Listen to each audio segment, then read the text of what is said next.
Salutacions, què tal? Benvinguts de nou a esta trobada en la tribuna comarcal. Estem emitint, com sempre, per a totes les comarques centrals, per a la Marina Alta, la Costera, la Vall d'Albaida, la Canal de Navarrés, la Safor Valldigna i gran part de la Ribera. I per a parlar i per a retrobar-nos de nou amb la tribuna i parlar de temes candents de l'actualitat, estarà amb nosaltres Òscar de la Dueña, periodista. ¿Qué tal, Òscar? ¿Cómo estás? ¿Qué tal? Buenas tardes. Muy bien, gracias. Y también está a nosotros Luis Castelló, que es especialista en marketing. Hola, Luis, ¿qué tal? ¿Cómo estás? Buenas tardes, Paco. Bueno, son muchos los temas que tenemos que poder comentar y hablar. Es mucha la gente que participa habitualmente en la tribuna y que queremos que de alguna manera pues que vayan volviendo poco a poco a estar con nosotros para comentar bueno, lo que está ocurriendo en esta ciudad y también en la comarca y los elementos y hechos que al final también pues seguro que van a ser elementos diferenciadores en las propias campañas electorales.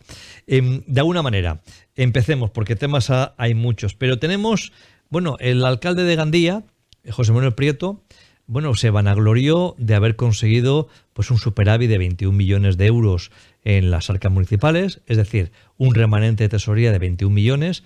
Sigo explicando, es decir, que no han gastado esos 21 millones que estaban presupuestados para hacer cosas. No lo han llevado adelante, por tanto, ese dinero lo tienen en cartera. Y, bueno, pues presumen de ese superávit.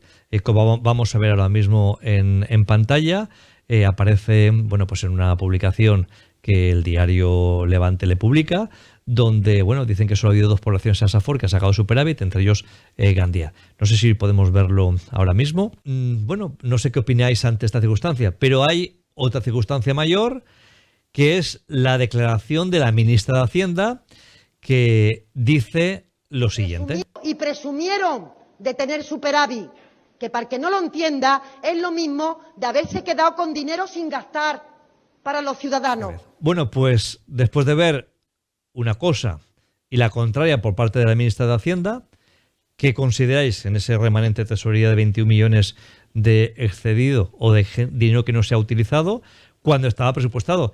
Y ojo, que es un dinero que son prácticamente un 25% del presupuesto del Ayuntamiento de Gandía. Es un dinero que se había presupuestado para hacer cosas.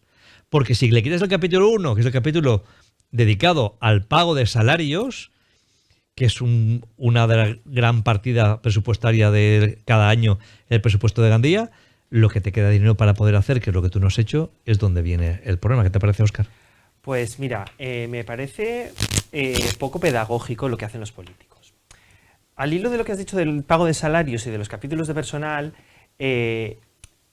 comentar un poco que cuando la gente, el ciudadano de a pie, ve el dinero que un ayuntamiento destina a personal, se lleva las manos a la cabeza. Un ayuntamiento que tiene un presupuesto de 1,4 en la Safor, a lo mejor destina a personal 600 o 700 mil euros. Y después para inversiones, arreglar jardines y parques, 200.000 euros. Eso es algo que la gente ya se está dando cuenta. Bien.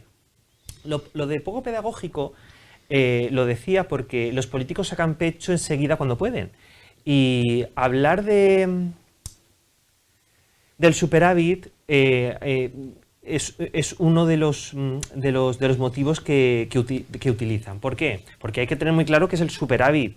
Es decir, el superávit es dinero que tenías presupuestado y no te has gastado. Pero eso no quiere decir que estés en una buena situación financiera, como Gandía no lo está, por desgracia para todos. Gandía debe muchos millones de euros a los bancos. Ahora mismo no lo sé si son 220, 25 o 230. No lo sé. O estarán en 200, no sé por dónde está, pero son muchos millones. Que tú presupuestes 80 millones de euros para gastar, no recuerdo la cifra exacta de los presupuestos del año pasado, pero si eran 80 millones o 79 o 84, por ahí estaría.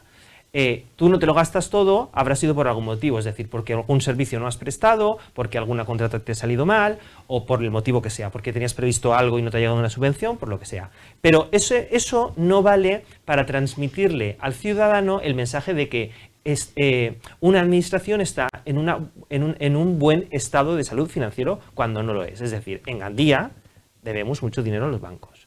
Eso es así, y eso es irrebatible.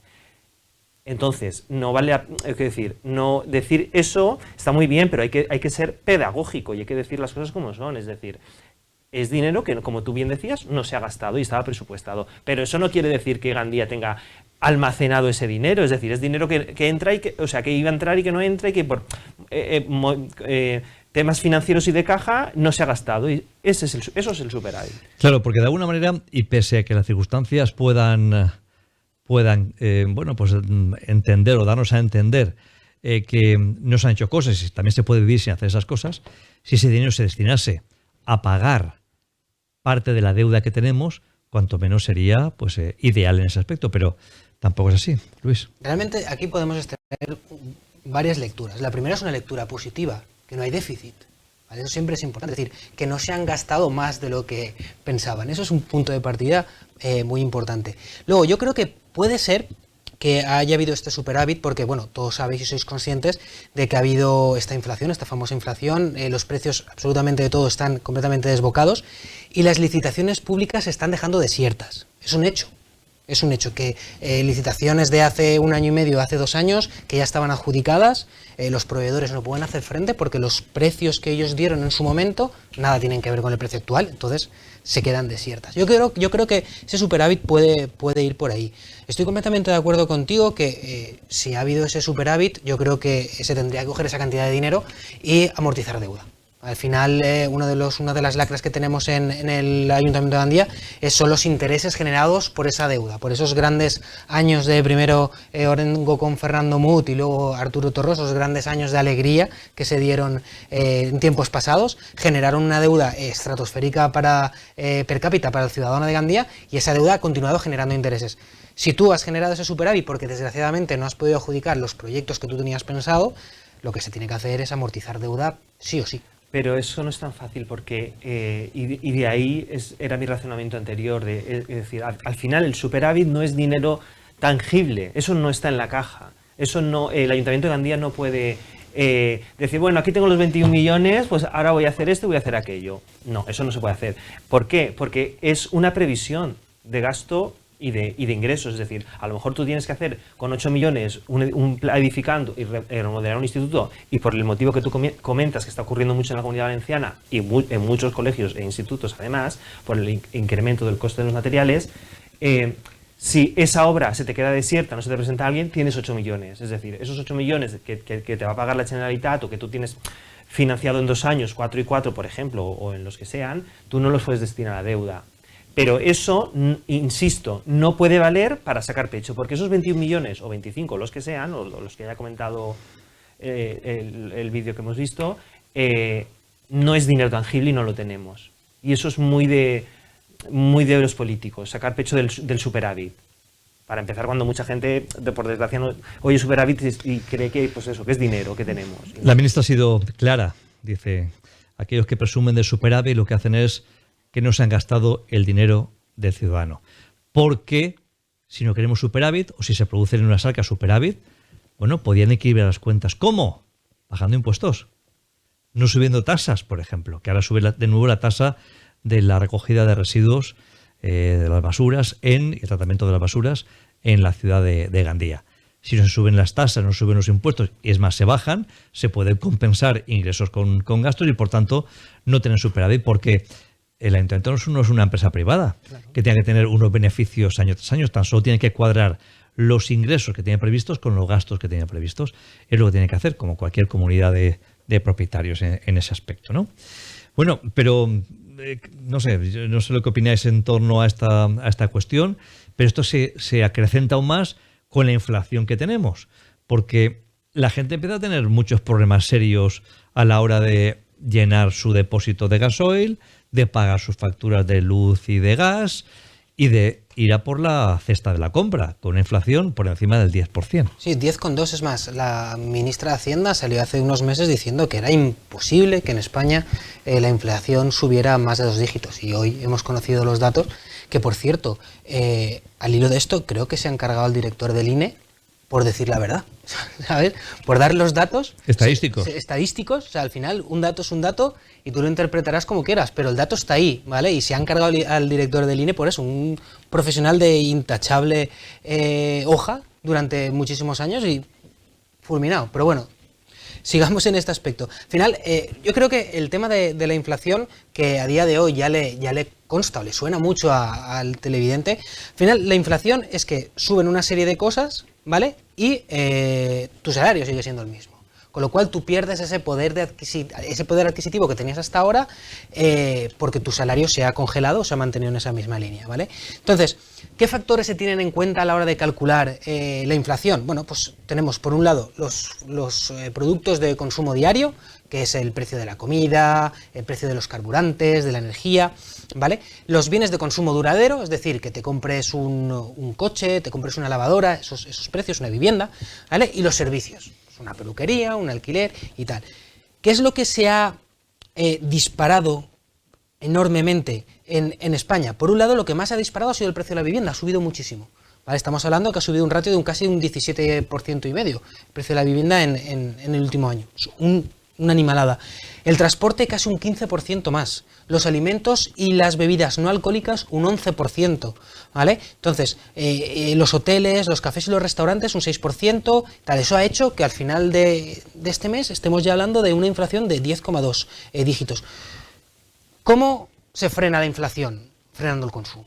O sea, ya el Banco Central Europeo lo que ha hecho ha sido subir los tipos de interés. ¿Esto qué significa? Que cualquier persona que se quiera comprar a día de hoy una casa va a pagar más que una persona que se la quiso comprar el año pasado. Entonces, ¿qué consigues con eso? Si los tipos de interés están altos, no favoreces o no fomentas que la gente compre y al no comprar ahorras.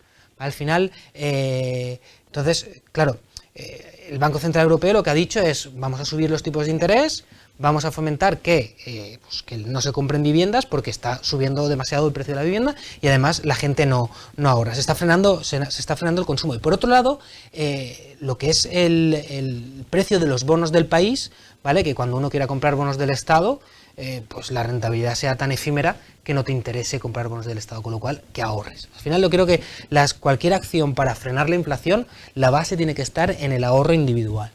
Esa es la realidad. Inflación que además nos puede llevar a una recesión, cuando se esperaban unos datos positivos de recuperación económica después de haber tenido recesiones. La más fuerte de Europa la tuvo España y se esperaba, pues es un efecto rebote, que fuese también España la que mejor tuviera un crecimiento. Este crecimiento, cada vez que hacen una nueva valoración, aparece que va decreciendo.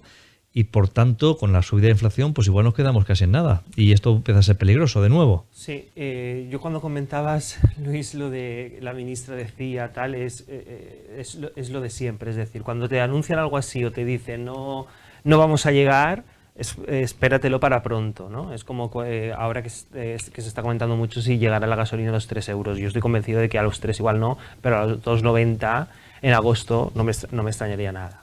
La inflación tiene muy mal arreglo por todos lados. Es decir, porque al fin y al cabo las medidas son las que comenta Luis, pero eso al fin y al cabo lo que genera, a mi entender, si hay un descenso del consumo y se promueve el ahorro, al final eso impide la generación de riqueza, de puestos de trabajo, porque al final si la gente compra menos, pone menos gasolina, se va menos de vacaciones, pues es la pescadilla que se muerde la cola. Es verdad que las medidas son esas, pero no le veo yo mucho arreglo, porque los periodos de inflación que hubieron en los 70 con la crisis del petróleo y la de los principios de los 90, pues dejan claro que no tiene mucha solución. Aquí creo que la única solución por la que pasa en este país lo que se tendría que haber hecho y no se ha hecho son varios. Se tenían que haber tomado varias decisiones que no se han tomado de la forma adecuada. Es verdad que el gobierno ha actuado para rebajar los combustibles, ahora con el tema de la luz, la energía, etc. Pero yo creo, desde mi punto de vista, que no lo ha hecho bien. ¿Por qué? Porque lo ha hecho para todos por igual. Así, a priori suena injusto, pero si lo estudias o lo analizas, no. Es decir, si a todos nos bajan la gasolina 20 céntimos, eso es lo que no es justo. Es decir, porque habrá personas que por X motivos tengan un salario de 3.000 euros y puedan pagar un poquito más de gasolina que a lo mejor otra persona que sea mileurista. Eso tendrían que haberlo estudiado mejor. Y sobre todo tendrían que haber promovido descuentos a quien está sufriendo realmente en el día a día y en su sector el encarecimiento de los combustibles, es decir, los transportistas. Estuvieron en huelga hace, no sé, 3 meses, 4, no me acuerdo exactamente, pero este invierno han estado en huelga. Los transportistas, si pagan mucho más o el doble por litro de gasolina, porque la mayoría de los transportistas son autónomos, eso repercute al final en el coste del producto. Es decir, la gente va a pagar más y por ende va a comprar menos. El gobierno también tendría que haber ayudado a los agricultores, como rebajándoles o ayudándoles en el gasóleo para producir, en el campo o en las... ¿Y no crees que es más sencillo bajar los impuestos a los hidrocarburos que tener que ir bonificando absolutamente nada a nadie? Claro, pero realmente es mucho más sencillo, pero al final tú cuando de un litro de 1 euro de gasoil, o sea, casi la mitad son impuestos. Es más sencillo, en lugar de ir bonificando, porque me consta también que esos pagos de esas bonificaciones a las gasolineras no son inmediatos. Tardan en liquidar, el gobierno de España tarda en liquidar y el que está asumiendo esa ayuda es el pequeño gasolinero o la pequeña cadena de gasolineras o la gran cadena de gasolineras. ¿Vale? Entonces, los impuestos a los hidrocarburos, o sea, se pueden recortar de manera temporal. Punto. Luego, pero es que eso es inconcebible, mucho más sencillo. Que en un estado como en el que vivimos, es que me sabe mal decirlo siempre, pero en un estado como el que vivimos, donde hay tanta administración, tanto político, tanto funcionario y tal, es que eso no se puede hacer. No se pueden bajar los impuestos de forma no drástica, pero una buena bajada de impuestos es poco viable, porque si no, vamos a la quiebra, ¿no? Bueno, y en cualquier caso, también considero importante que puestos en esa dinámica de bonificar o hacer descuentos, había que haberlo enfocado bien, es decir, a transportistas, a agricultores y a los sectores productivos, es decir, a las fábricas que producen, no sé, cualquier elemento. Sí, que tengan sistemas productivos que gasten carburantes. Sí. Pero lo que es cierto y es evidente es que actualmente el gobierno está ingresando mucho más dinero. Claro. Porque todo ha subido. Por lo tanto, el IVA de todas cosas se recauda más. Se recauda más. No es lo mismo que pagar la gasolina a 1 euro y que recojan su parte de IVA que pagarla a 2 euros y que el IVA sea exactamente el doble. Por mucho que te quiten 20 céntimos, el IVA sigue siendo el doble de lo que había antes. Por lo tanto, el Estado está recaudando muchísimo más dinero. El IVA también de un producto que antes podías vender, repito, a 10 euros, ahora lo vendes a 20, pues súmale el IVA, no de 10, sino de 20, por lo tanto, recauda más el Estado. La forma de recaudatoria ha subido, yo diría que de manera exponencial. Ahora, de hecho, por eso se están gastando alegremente a veces el dinero, entregando pagos que después al final van o no van, porque nos quedamos con el ingreso mínimo vital, que fue pues una gran campaña mediática y al final ha llegado a uno o a ninguno. Y estamos igual con los cheques que de 200 y 300 euros, etcétera, etcétera, que al final no están llegando a la gente que realmente lo necesitan y sin embargo se están pues repartiendo de la manera, pienso que menos audaz a la hora de poder intentar salvar la economía, que es lo que estamos un poco planteando. Pero si seguimos por este cauce de la inflación tan alta, la previsión no es nada halagüeña. Y todo esto quizás pueda acabar con que Europa tenga que pedirle, si es el responsable, en este caso la guerra de Ucrania y de Rusia, o en este caso la invasión rusa a Ucrania, que Europa le pida de rodillas, por favor, a Rusia que paralice ya la guerra para ver si conseguimos estabilizar los precios en general de todo, de las materias primas, de los cereales, de las gasolinas, del gas, etcétera. Sí, es que realmente parecía que para nosotros Ucrania no significaba absolutamente nada para España o para Europa en general, hasta que te das cuenta que, por ejemplo, en el caso del sector que yo opero, que es el sector del metal, las mayores minas de mineral del hierro estaban en Ucrania, o sea, las mayores minas de extracción de mineral de hierro estaban en Ucrania, o que era el granero de Europa. Nadie sabía que Ucrania era el granero de Europa. Eso no nos lo imaginábamos nadie. Al final, el tema de la guerra de Ucrania, pues yo creo que esto va para largo. No va a haber una solución relativamente rápida. Es un problema que ya viene desde la caída del telón de acero. Desde hace más de 30 desde el año años. 40 y desde la Segunda Guerra Mundial. Vale. Ya, pero Rusia ha entrado en bancarrota, ha dejado de pagar ya los dividendos, los intereses y la deuda que tenía con países terceros.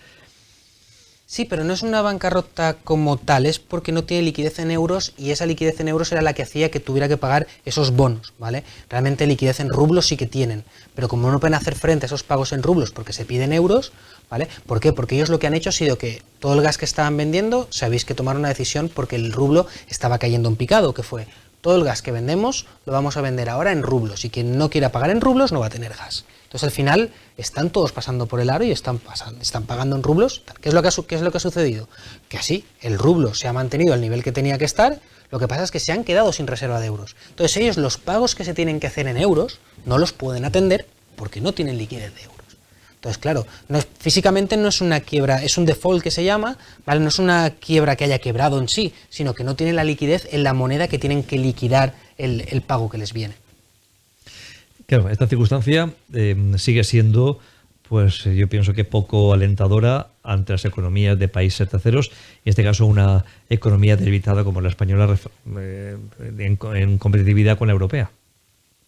Claro, porque aquí todos pensábamos que nos quedaba lejos, como decía Luis, que nos quedaba lejos Ucrania, que nos quedaba lejos Rusia, pero al final el mundo está interconectado. Es decir, Ucrania no sabíamos que era el granero de Europa o donde se producía el aceite de girasol, etcétera, pero a lo mejor en otro país ocurre otra cosa similar. El tema el tema económico de esta invasión es lo que estamos pagando todos, con lo que hablábamos antes, con la inflación. Y es justo en países como Rusia o China, donde a veces, por ser claramente dictaduras, tienen la posibilidad de tomar medidas drásticas porque nadie protesta, obviamente. Aquí tenemos el problema de la inflación y, claro, medidas contundentes no se pueden tomar porque son antipopulares. Y un gobierno democrático, pues como se juega unas elecciones, pues no toma decisiones contundentes o antipopulares para frenarla. Claro, es que estamos hablando que estamos a 9 meses de las elecciones, de las nacionales y de las locales. Y lo que decía Paco del aumento de la recaudación, sí, está muy bien ahora en unos meses, pero si esto se perpetúa, al final el gobierno, o sea, el Estado tendrá que aumentar sueldos a funcionarios, aumentar una serie de gastos que al final se le puede volver todo en contra y a lo mejor no puede hacerlo, tiene problemas con los propios sectores, con sindicatos de funcionarios, es un problema muy complicado. Realmente el hándicap que va a tener el gobierno, tanto de la nación como de nuestra comunidad, es que yo creo que ha tenido ya 3 avisos. El primer aviso fue Castilla y León, el primer aviso fue Madrid, el segundo aviso fue Castilla y León, y el tercer aviso y definitivo ha sido Andalucía hace unas semanas, ¿vale? España grita cambio. Entonces, nuestros mandatarios, ya sea Chimo Puig o sea Pedro Sánchez, no van a adoptar ni una sola medida antipopular que les pueda acarrear una pérdida de voto. Porque a día de hoy, tal y como están las cosas, sobre todo a nivel nacional con la figura de Pedro Sánchez y a nivel más local con la figura de Chimo Puig, con los presuntos problemas que está teniendo su hermano Francis con tema de subvenciones y tal, y luego aparte el problema que ha tenido con Oltra, ¿vale? Son puntos muy definitorios porque estamos a 9 meses de las elecciones. Yo antes de las elecciones andaluzas, cuando se destapó todo lo de Mónica Oltra y la gente pues clamaba por su dimisión, yo dije, depende de cómo sea el resultado en Andalucía, Chimo Puig va a tomar la decisión de cesarla o obligarla a dimitir. Efectivamente, ha sido una debacle socialista en Andalucía, ¿vale? Cosa que yo creo que nadie se esperaba que fuera tan notorio, ¿vale? Porque al final te das cuenta de que casi el 70% de los andaluces han votado opción derecha o extrema derecha. O sea, es algo que llama. Aunque a mí la experiencia me dice que esto no es extrapolable, que muchas veces en cada territorio concurren unas circunstancias que llevan a cada uno en su momento, pero que está todo muy igualado, eso es cierto. Sí, pero se vota muchas veces en clave nacional, ¿vale? Sí, aquí puedes ver el ejemplo más claro, lo puedes ver en Gandía, cuando el PSOE en Gandía, en las últimas elecciones, que Pedro Sánchez acababa de ganar esa moción de censura, que el PSOE arrasó, y veníamos de que la ministra de Ciencia sacara el peor resultado de la historia de la democracia del Partido Socialista en Gandía, ¿vale? Y a las siguientes elecciones arrasó. ¿Por qué? ¿Porque lo hizo bien? Pues parte sería porque lo hizo bien o lo hizo mal, pero venía todo por la deriva que llevaba Pedro Sánchez y la gente vota mucho en clave nacional. A día de hoy, tanto la Generalitat Valenciana, que era uno de los últimos bastiones que tenía el PSOE de comunidades que estaba gobernando, como el gobierno de la nación, a día de hoy están muy tocados. O sea que toda acción que pueda repercutir en que pierdan un solo voto, por muy bueno que sea, no la van a llevar a cabo. Pues veremos a ver cómo queda también toda esta circunstancia, porque también va a ser muy, muy importante. Imagino que después del periodo vacacional este verano empezaremos un mes de septiembre ya muy caliente y muy enfocado a las elecciones. Seguro que va a ser así, y esta bipolaridad que tenemos ahora mismo en España se verá acrecentada en territorios donde se va a jugar en breve, tanto en las municipales como en las autonómicas, en el caso de España, perdón, de la Comunidad Valenciana, el próximo día 28 de mayo del 2023. Y ha habido un caso que ha sido el que ha marcado, según las últimas encuestas, un poco la diferencia, o en este caso ocupar el primer lugar de voto hacia la parte de la derecha, que ha sido el caso de Mónica Oltra con la niña tutelada, en este caso que sufrió abusos, condenado por el marido de Mónica Oltra. Esto ha sido un elemento diferenciador, ¿verdad? Sí, realmente para aquellos, supongo que todo el mundo en casa ha oído hablar en las últimas semanas del caso de Mónica Oltra, lo que está ocurriendo, que la vicepresidenta ha dimitido o la han obligado a dimitir, todo se ha dicho, ¿vale? Para que los telespectadores se pongan un poco en situación, esto comienza en el año 2016, Mónica Oltra estaba casada con un señor que se llamaba Luis Ramírez Icardi. Este caballero, señor, trabajaba en un centro de menores tutelados y, bueno, pues por las noches tenía ciertas prácticas que no hablaremos de ellas aquí, que no eran legales. En febrero de 2017, la niña que lo denuncia habla con una de las cuidadoras, se lo dice, esta cuidadora no la cree y hace un informe donde desacredita a la menor, y en junio de 2017 la menor decide ir a denunciar a la policía autonómica, y la Fiscalía de Menores en ese momento decide abrir una investigación y emite, y este es el punto fundamental, ¿vale? Emite una orden de alejamiento para esta persona, Luis Ramírez Icardi, se aparte de la niña. En agosto de ese mismo año, la subdirectora del centro donde Icardi trabajaba decide poner en marcha una investigación y redactar un informe para saber lo que ha ocurrido. En ese impasse se celebra el juicio en primera instancia en Valencia y este caballero es declarado culpable. A posteriori apela en el Tribunal Superior de Justicia de la Comunidad Valenciana y se ponen sobre la mesa una serie de informes que son los que la Consellería manda redactar para saber qué es lo que ha ocurrido ahí, ¿vale? Esos informes eran demoledores, o sea, en palabras textuales del juez que lo escribe, dice que existen indicios plurales de que se orquestara un plan para proteger al agresor y la carrera política de la vicepresidenta, ¿vale? Entonces, en marzo de 2021, aun habiendo presentado esos informes, se decide que la sentencia en primera instancia es válida y se le condena a este caballero a 5 años de prisión en firme. Actualmente este hombre ha recurrido al Tribunal Supremo, ¿vale? Por eso todavía no ha entrado en la cárcel, ¿vale? Pero lo más importante de todo, y cito textualmente, dice que la Consejería tuvo conocimiento del auto judicial de instrucción número 15 de Valencia el 27 de julio de 2017, en el que se ordenaba como medida cautelar el alejamiento del marido de Oltra a la menor abusada sexualmente. A pesar del auto judicial, no se apartó al marido de Oltra de la menor y el 16 de agosto de ese año, 3 semanas después, se decide trasladar a la menor a otro centro. Es decir, no se aparta a él. Se decide 3 semanas después trasladar a la menor a otro centro. Ahí es donde está el problema. Entonces, ¿de qué se le acusa a Mónica Oltra? ¿Vale? De prevaricación, de lo que es mandar construir supuestamente unos informes que desacreditaran a la menor. Es más, hay unas imágenes de la menor entrando a uno de los juicios esposada. La menor entraba esposada al juicio. O O sea, eso es absolutamente, o sea, bochornoso. Por otro lado, el de abandono de menores. O sea, no alejó a su exmarido de la menor. Lo tuvo 3 semanas conjuntamente con ella. Y obviamente la tercera cosa que se le acusa es de la omisión de deber. La omisión de, o sea, la omisión del deber de perseguir delitos, ¿vale? O sea, y es que el escrito dirigido por el juez al Tribunal Superior de Justicia es demoledor. Dice, no existió en la sede de la Consellería ninguna voluntad real de esclarecer los hechos, sino todo lo contrario, de ocultarlos.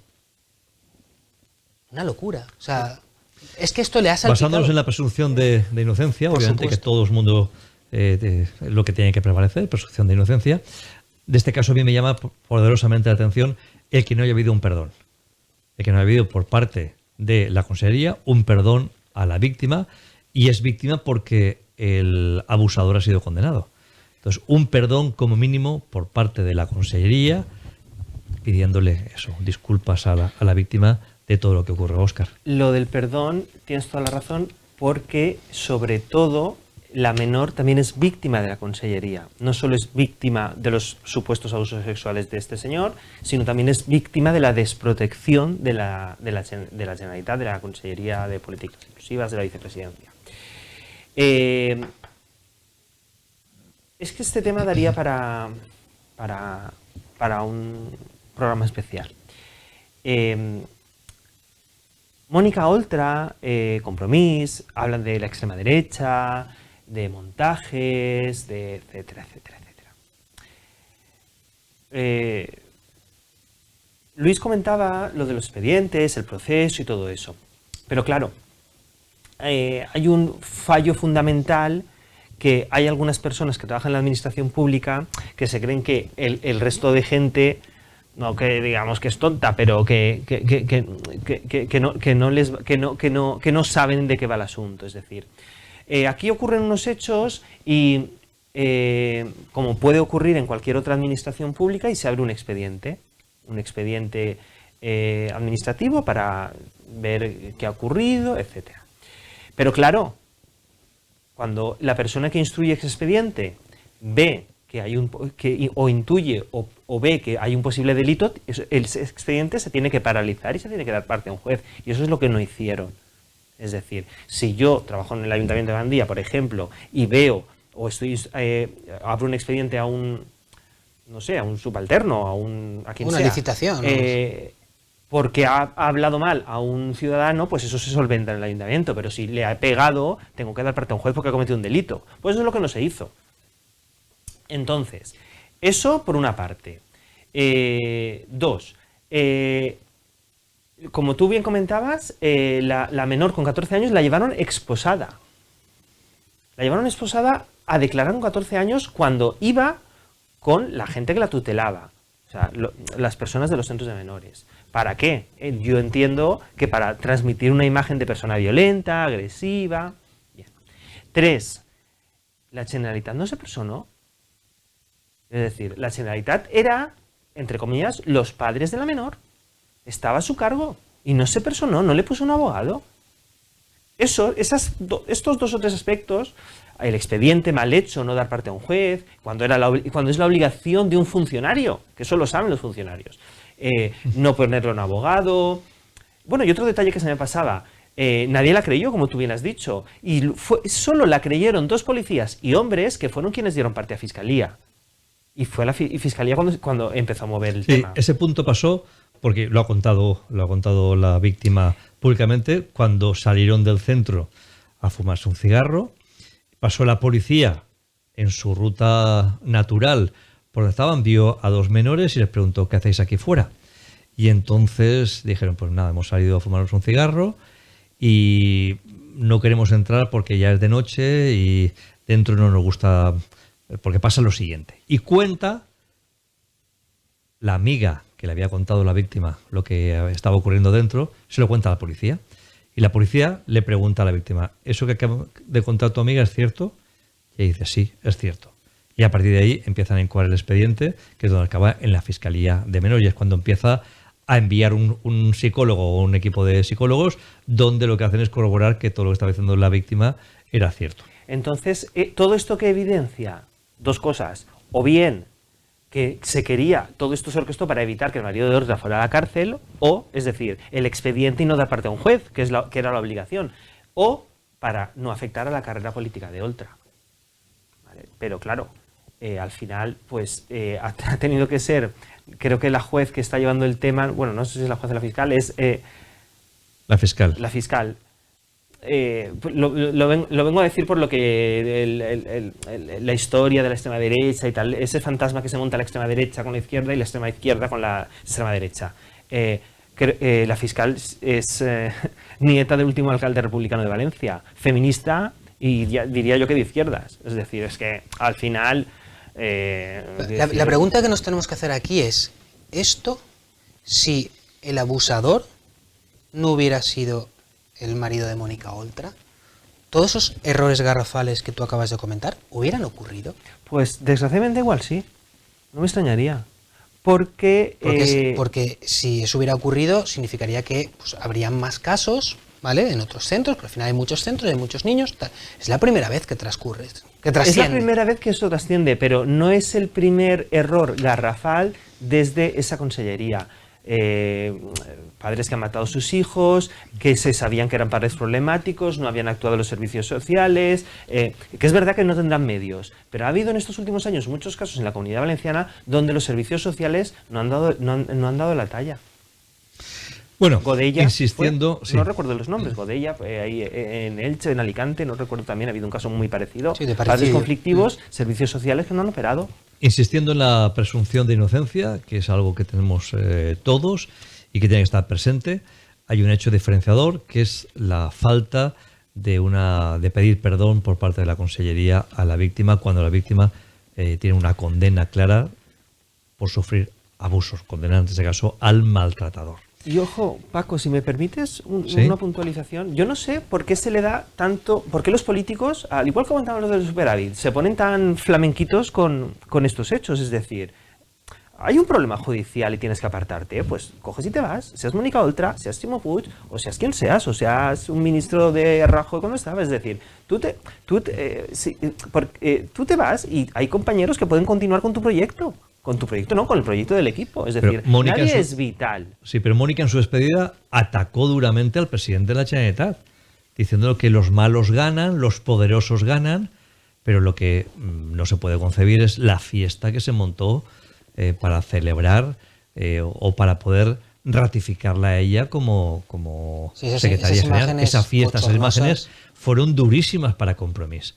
Esas imágenes fueron durísimas para Compromís y para Mónica Oltra. Porque está bien que se vaya a apoyar, está bien que se la crea. Perfecto. Aún no ha sido juzgada. No se sabe si es culpable o inocente. La presunción de inocencia. Pero hacer una fiesta, salir bailando, Es más, el la presidente... imagen debería ser como mínimo seria. Este tema es serio. Y puede uno dedicar todo el tiempo del mundo a defender su inocencia. Seguro que sí. Pero no es para ponerse a bailar. Es más, el presidente Ximo Puig dijo que él no estaba para fiestas. Cuando vio esas imágenes, él dijo que él no estaba para fiestas. Aquí hay dos cosas que a mí me llaman mucho la atención. La primera es que Mónica Oltra ha sido siempre la primera. Recordáis que Mónica Oltra se hizo famosa por sus camisetas, ¿vale? Que era la primera que promulgaba que si te estabas imputado te apartaras. Es más, me consta que aquí en la Safor, creo que en Palmera, sí, en Palmera o en la Alquería, había un alcalde de Compromís que lo imputaron por un tema de un PAI urbanístico que luego... Guardamar. En Guardamar, ¿vale? Que luego el hombre no Y tenía... le dieron la espalda a todo Compromís. Todo Y él Compromís. tuvo que hacer una rueda de prensa en Tano diciendo, literal, porque yo estaba allí, tan expertos juristas que tenemos en Compromís y en el blog, y que no hayan sabido darme el apoyo que merecía después de 20 años de alcalde. Esas fueron sus palabras. Claro, y encima creo que ni cobraba el hombre por hacer de alcalde, ¿sabes? O sea, si tú, a los tuyos... O sea, aquí hay un refrán que dice que quien a hierro mata, a hierro muere. De hecho, es que a Mónica Oltra la ha devorado su propio personaje. Su propio personaje de camiseta, su propio personaje de ir a Crónicas Marcianas, su propio personaje de venir y subirse a la valla del Parque Sant Pere. Su personaje ha acabado con ella. Y por otro lado me llama mucho Con la su carrera atención, política, con ella no, ¿eh? Me llama mucho la atención, poderosamente la atención, y me preocupa mucho, ¿vale? El silencio absoluto del Ministerio de Igualdad en este tema. No han apoyado a la menor en ningún momento. El hermana yo sí que te creo, aquí no ha funcionado. Y eso es Eso es preocupante, ¿vale? Porque cuando ahora os imagináis que es el marido de Isabel Díaz Ayuso el que es condenado por abuso sexual, ¿os imagináis lo que hubiera pasado en este país? Yo sí me lo imagino.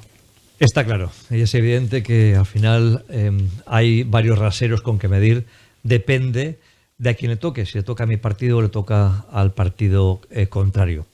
Pero lo que está claro es que al final, llámese Mónica Oltra, llámese el PP en su momento, llega un momento que todo sale a la luz, todo más pronto o más tarde se ve, y por tanto al final aquellos que prometieron una cosa, pues si acaban haciendo lo contrario, pues salen damnificados. Y esto es lo que pasa, que al final la política es cíclica, porque cuando lleva, bueno, eso de incluso los periodos americanos de 8 años, al final son hasta buenos, porque evitas esa cadena de favores que llevas cuando llevas 28 años en el poder, o 32, o muchísimos años, que al final son tantos los favores y tantas las mangas rufas que se han montado, sean del partido que sean, que al final, por higiene democrática, es necesario, pues eso, entrar, abrir las ventanas y ventilar de forma notable y levantar las alfombras para ver lo que hay. Nos hemos quedado sin tiempo. Me hubiera gustado hablar del Mondub, que empezamos con el Tíber, algo así, parecido al Tinder, que ha costado cerca de 70.000 euros. No, más. Un apunte, ¿vale? Porque he estado trasteando un poco antes de venir a la tele. Lo han presentado como que hay 70 empresas que están ya en la base de datos y venden 15.000 productos, ¿vale? ¿Sabéis cuántas empresas de servicios y de productos hay en Gandía? Eso, lo puedes mirar, pones tal, 765. ¿Vale? Estamos hablando que únicamente el 9% de las tiendas, de los botiguetes o de las empresas de servicios de Gandía están en la aplicación. Hay más de 180.000 productos que se venden en el día a día en nuestra ciudad y solo hay 15.000. ¿Qué es lo que pasa? ¿Vale? Esto es morir de éxito. Si ahora cogemos y tú inauguras una herramienta como es Mondub, que es una idea genial, todo se ha dicho, que fue presentado como en el programa electoral de Pascal Renault antes de las elecciones, ¿vale? Pero él lo canalizaba con un nombre muchísimo mejor, que era Gandia.com. Era hacer un marketplace con ese dominio que en ese momento un empresario cedía para la ciudad de Gandía. El problema, ¿sabes dónde está? Imaginaros que ahora eso es un marketplace, ¿vale? Es un mercadillo gigante online. Tú te entras y solamente tienes 70 tiendas, ¿vale? No encuentras lo que buscas. Ahora extrapólalo a Centro Comercial de Gandía, el que quieras, La Vital, que lo inauguran por todo lo alto con bombo y platillo y solamente hay 7 tiendas de las 50. Tú irás el primer día, verás que no encuentras lo que quieres y no volverás. Esto es lo que va a pasar con esto. No puedes inaugurar esta plataforma sin dotarla de contenido. Y han cometido el error de no dotarla de contenido. Entonces, entrarás la primera vez, no encontrarás lo que buscas y ya no volverás. Pues no quiero ahondar en cómo se ha otorgado esa licitación, porque de noviembre, que tenía que estar terminada, a final de junio que se ha presentado, y de por medio mucho dinero, empresas amigas de los partidos políticos que no han hecho el trabajo y que querían más dinero, familiares de políticos metidos por el medio, que iremos contando poco a poco aquí. Y esa es la razón porque al final esto igual, lamentablemente, para la ciudad de Gandía no acaba funcionando. Y eso sí que es al final el flaco favor que se les hace a todos los comerciantes que necesitan herramientas nuevas, que igual no pueden hacerlo de manera individual, y que esto que podía ser una buena idea, al final está, yo diría que de entrada, totalmente distorsionado, porque con quien se ha basado para hacerlo se basaba puramente en una estrategia de ayuda comercial a amigos. Gracias, Óscar. Gracias a vosotros. Gracias, Luis, por la información. Un placer, como siempre. Volveremos pronto con más tiempo y más espacio para la tribuna aquí en Comarcal Televisión. Muchas gracias.